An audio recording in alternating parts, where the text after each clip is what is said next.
Ultimately, though, the purpose of minimalism has to do with the benefits we experience once we're on the other side of decluttering.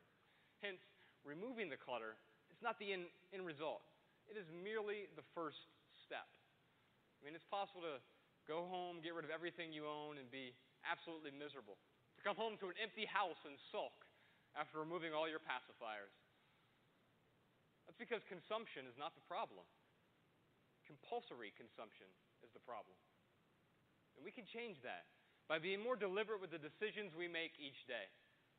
Over the course of 8 months, I deliberately jettisoned more than 90% of my material possessions. Although if you visited my home today, you probably wouldn't walk in and yell, "Oh my God, this guy's a minimalist." No, you'd probably just say, "Wow, he's tidy." And you'd ask how I keep things so organized. And I'd simply grin and tell you that I don't own much, but everything I do own adds real value to my life. Each of my belongings, my car, my clothes, my kitchenware, my furniture, has a function. As a minimalist, every possession serves a purpose or brings me joy, and everything else is out of the way. And with the clutter cleared, I felt compelled to start asking deeper questions. Questions like, when did I give so much meaning to my stuff? What is truly important in my life? When did I become so discontented? Who's the person I want to become? And how am I going to define my own success? And these are tough questions with difficult answers, but they've proven to be much more important than just trashing my excess stuff. And if we don't answer these questions carefully, rigorously, then the closet we just decluttered will be brimming with new purchases in the not-too-distant future. So as I let go, and as I started facing life's tougher questions, things got simpler. And the people around me noticed that something was different too. I mean, people at work started saying things like, "You seem less stressed. You seem so much calmer. What is going on? You seem so much nicer." And then my best friend, a guy named Ryan Nicodemus, whom I've known since we were fat little fifth graders, he came to me one day, and he said he noticed how happy I was.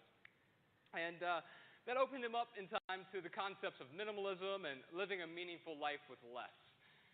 And as he simplified his life, that made room for these deeper conversations, conversations about how our unchecked consumption wasn't just affecting our lives, infecting our entire society. You see, the more we consume, the more waste we produce. But then, of course, the opposite is also true. If we consume less stuff, we produce less waste.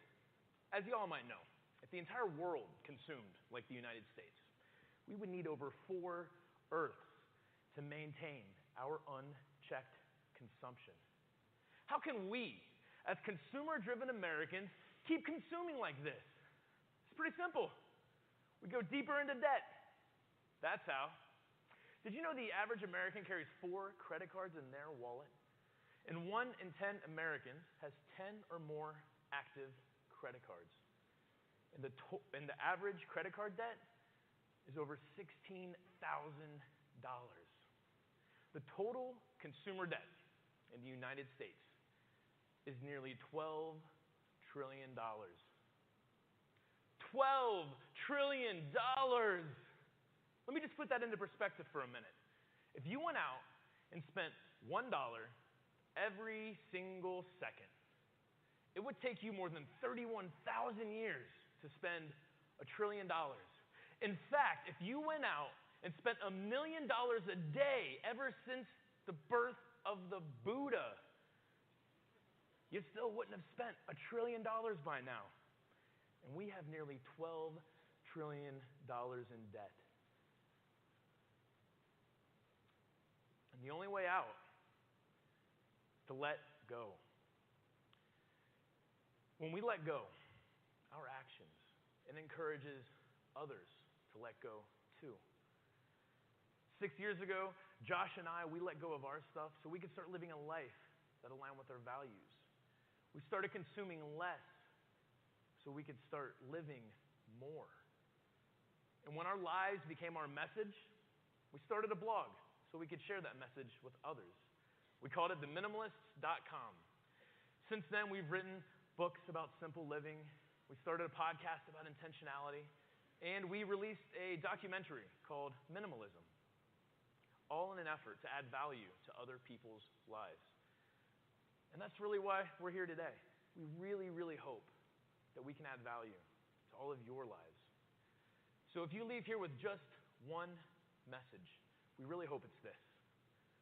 Love people and use things, because the opposite never works.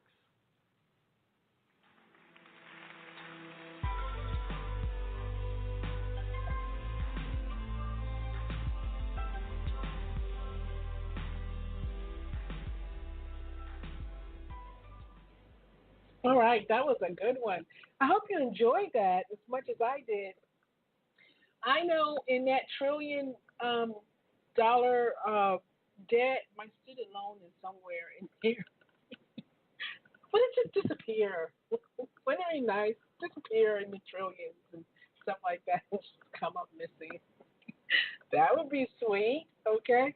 I hope you enjoyed that. I really did. Oh my God, no, I thought of a joke. What is the opposite of a minimalist? I gave you a couple of seconds.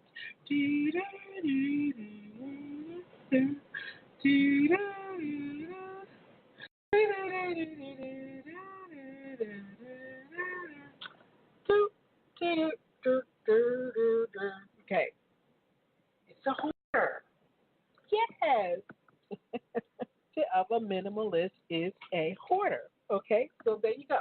So, I am a minimalist in my own way. I don't like clutter, and I wanted to have this garage sale to get rid of a whole bunch of stuff. Like I love vases, and I collect so many of them, and I can't buy anymore when I go to stores because I still have vases from years ago.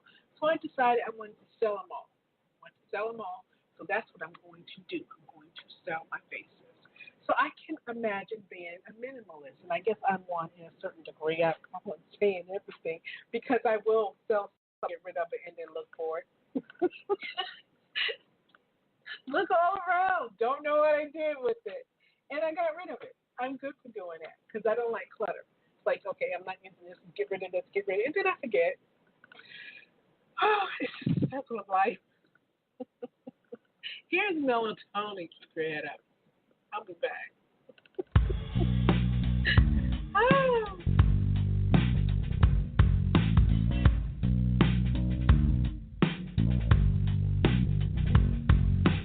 Waking up, my head a big mess. I put on my casual dress.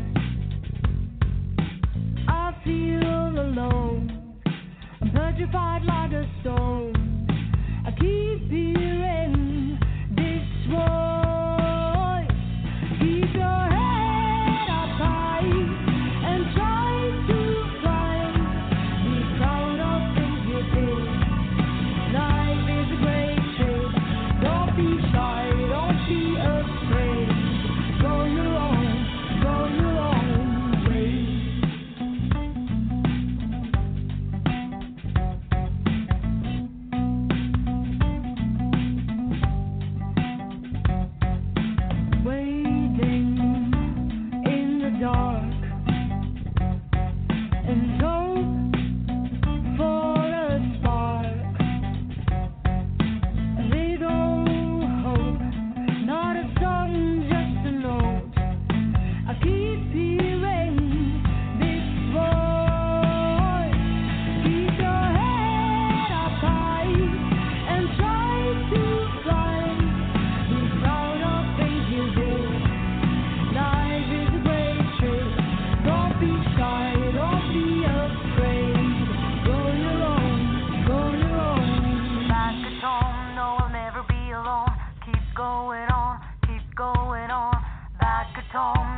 phone and keep your head up high and make sure you keep it up there. Don't put it down for no one and nothing. Keep it up there. I'm almost out of time. I got a few minutes left, about 5. I'm going to leave here with some RJ again because I have time for it.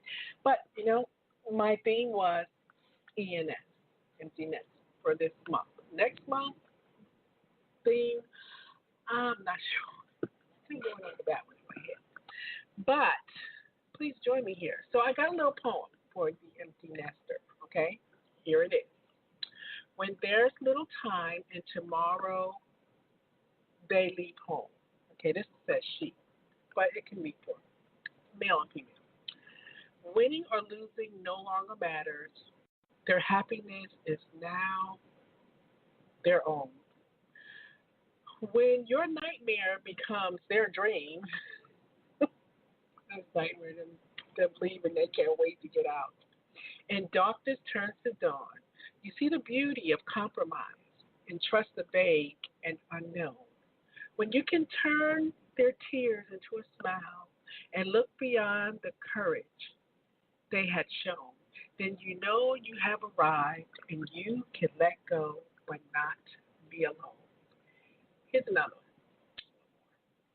To my child, when I tell you I love you, I don't say it out of habit or to make a conversation. I say it to remind you that you're the best thing that ever happened to me.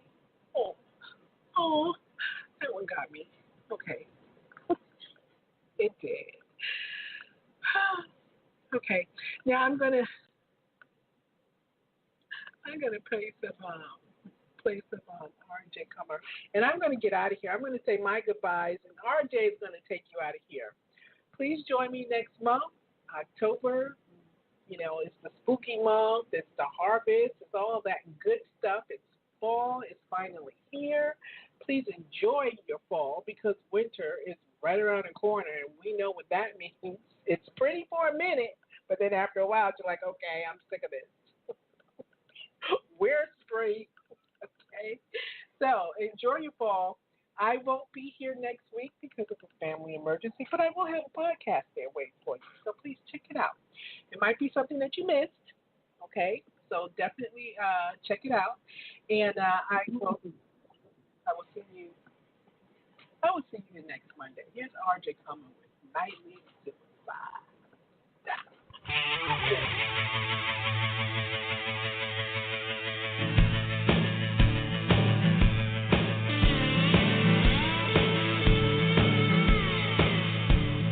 Sitting here counting drinks with my fingers, line them up again, start counting them with my toes. I can't do the math no more. I should be calling it quits for sure. Instead I tell the barkeep, hey, let's have a few more of those. Never cared if I lived or died, but this nightly suicide keeps me alive till I decide it's time to go.